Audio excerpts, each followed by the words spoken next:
Hi there guys, this is Benjamin here and welcome to How to Make Money with Solo Ads, Common Frequently Asked Questions Part 3. In today's video, I'm going to explore with you guys one question that I saw in the Udimi forum which to me is pretty interesting.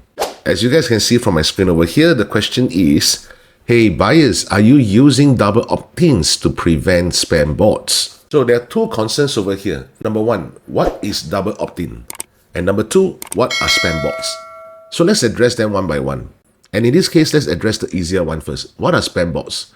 Now, spam bots are generally email addresses that do not belong to real human beings.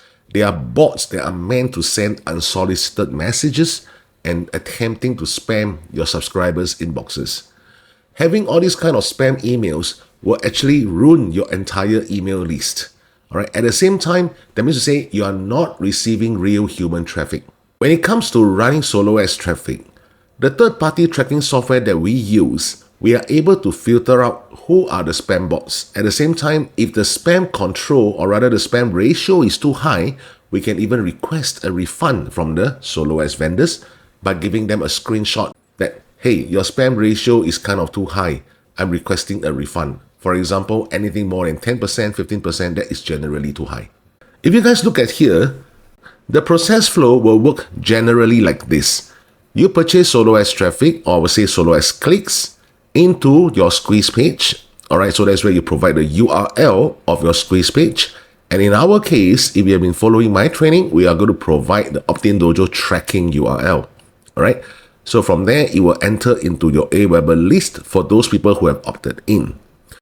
But however, for double opt-in, when all these email addresses enter into your AWeber list, they are not under a subscribed status. They're under this thing called a pending status, which also means when you're sending your email broadcasts or your email automation messages, all these subscribers under the pending status will not receive your emails at all until they have clicked in a link, which is this confirmation email that's being sent on behalf of us by AWeber. So once they confirm this subscription, then that is where their status will change from pending to subscribe and they will start to receive our emails. At one glance, it seems like having a double opt-in is definitely much better because that is where you're ensuring that you're really getting good responsive emails. Now, when it comes to really running MMO, which is Make Money Online niche, using solo ads traffic, I don't really agree with using double opt-in. The reason is very simple. Assuming your cost per click is 50 cents. All right. So once, let's say, all these clicks run into your squeeze page and your squeeze page opt-in rate is 50%. That means every 2 clicks will give you 1 lead. So now your cost per lead is $1. When it comes to running a business, of course, we are trying to reduce our expenses as much as we can within an acceptable parameter.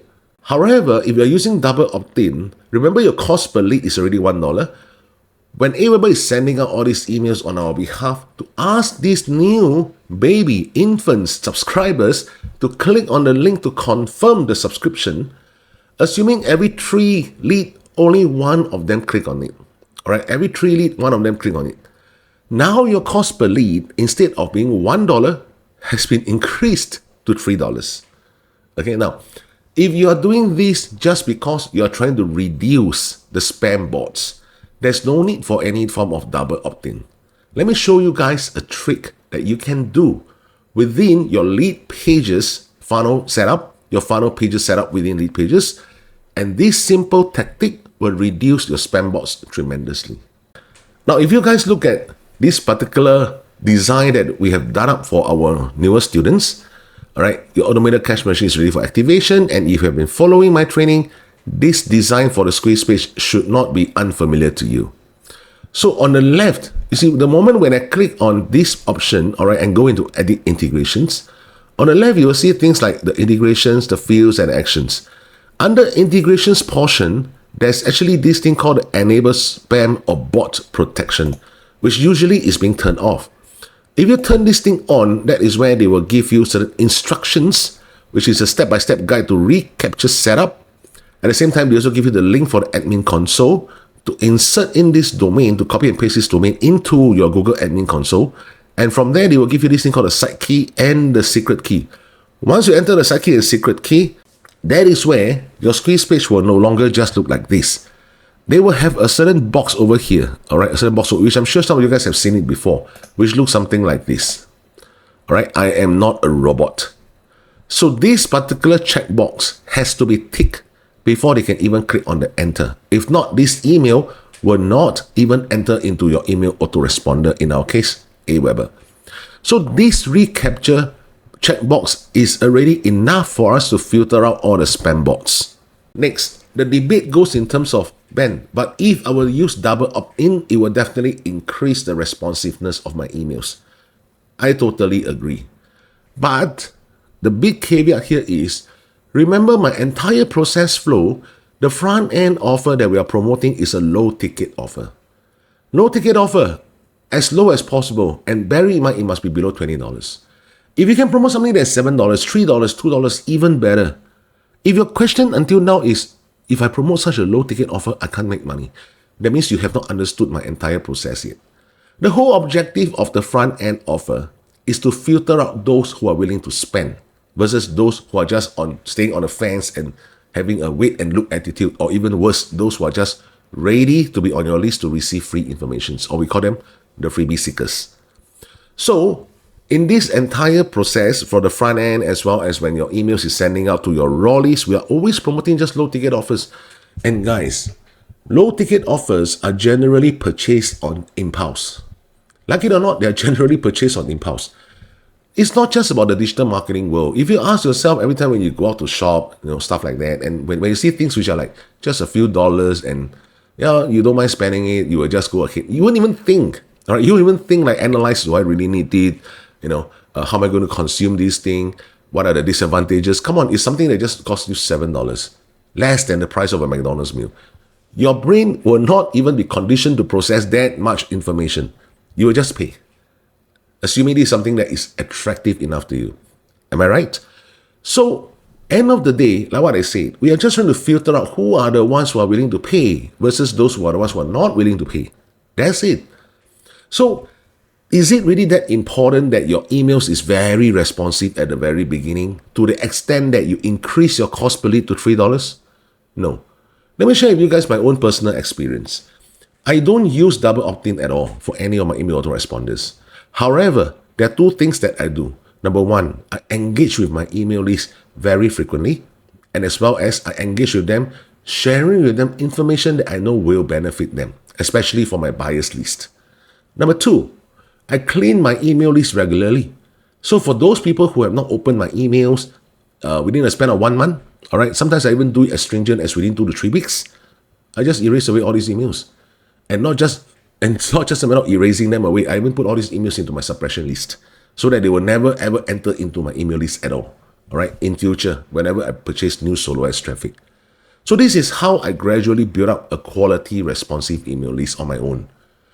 However, think about it.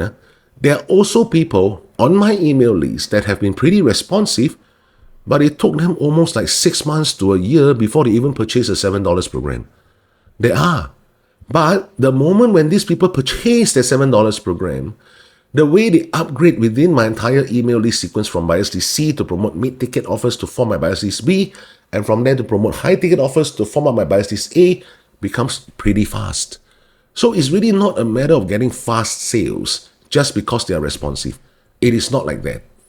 Of course, responsiveness is something that we use to test solo ads vendors. However, in my opinion, so long as they are still responsive to some of your emails, especially your email automation messages and your email broadcasts, which you can easily check from the statistics, all right, and they are not to the extent of totally irresponsive, then I would think that these subscribers are worth keeping. Okay, guys? If you are going to use double opt-in, there will be only one situation that I would seriously suggest you guys to do so.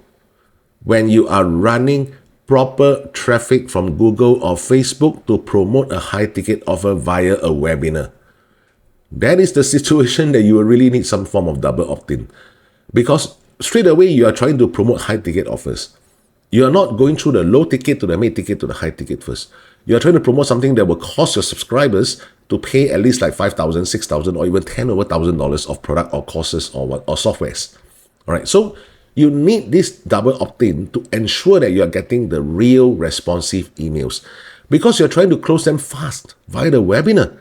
You want to attract only those people who are really interested in what you have to offer to attend the webinar. Even though I'm saying this, I'm still seeing a lot of content creators, they don't even use double opt-ins when they are trying to promote high-ticket offers. So seriously speaking, double opt-in is something that will definitely put you in the favor of email autoresponders, but it will increase your cost per lead tremendously. Another situation that I usually share with my inner circle members in terms of using double opt-in is by using a bridge page. If you construct a proper bridge page after the squeeze page, all right, to form up a bridge page then to the sales offer, it will help you a lot in terms of getting the double opt-in and as well as getting quality leads. All right, now I know that this method works, but I don't generally do that as well. Okay, there are only certain specific situations that I would use a bridge page. Alright guys, I hope that I've answered this question to you guys in terms of double opt-in, spam bots, what are the certain techniques that you can use instead of using double opt-in to prevent spam bots, which is the recapture option, and why using a double opt-in can be detrimental in terms of a cost per lead, the advantages and the disadvantages, so on and so forth. So now you yourself can decide whether double opt-in is a strategy that you really wish to adopt. See you guys in the next recording.